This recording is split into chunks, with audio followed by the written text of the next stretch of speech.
Emmanuel Macron has faced criticism from within the European Union over his relentless war on the UK over post-Brexit fishing licences. The French president received a brutal scolding by Italian MEP Marco Zanni, who warned Mr. Macron is exploiting the issue of post-Brexit fishing licences to advance his political position in the bloc and ahead of the French presidential elections. Mr. Zanni accused the French leader of hiding behind the EU flag after Mr. Macron demanded Brussels' support in his war against the UK. The Italian politician also warned Italian exporters could pay the cost of Macron's whims if Brussels succumbed to the French leader's demands and punish the UK. He blasted, "The French president accuses the United Kingdom of implementing a political choice in denying license applications for fishing in the Channel, but on closer inspection it is he who is exploiting the issue, perhaps in part to ensure a less bumpy transition to the political elections in spring, and partly to assert leadership at the European level after German Chancellor Angela Merkel has finally packed her bags and left the Bundestag."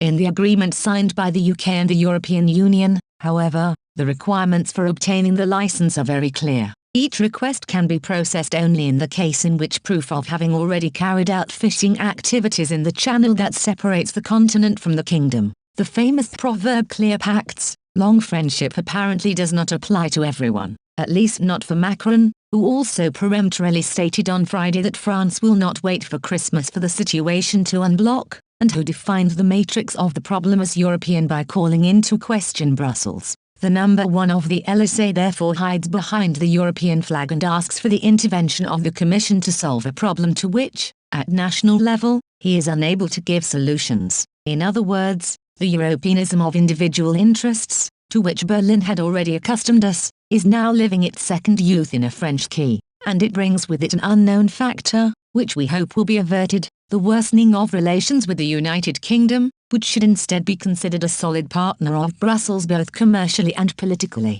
and a historical ally of strategic importance above all for Italian exporters, who we hope won't be forced to pay for Macron's whims out of their own pockets. The attack comes as French fishing industry representatives signaled they could block Calais and other ports to stop exports to the UK. The steps would be in protest against what they say is Britain's refusal to grant them more licenses to fish in UK waters. Talks are ongoing between Britain, France and the European Commission to settle the main source of contention, which is the number of licenses to fish in waters around the British coastline for smaller French vessels which can prove they have historically operated there. But French fishermen are exasperated by the endless months of waiting and are ready to exert more pressure on the UK, according to the Fishing Committee for the Northern Hauts-de-France region. The organisation's president, Olivier Lepretin, said on Monday, "We will hinder English interests. We also want to repeat to British Prime Minister Boris Johnson, your fishermen have access to European waters, we cannot see why we cannot access British waters."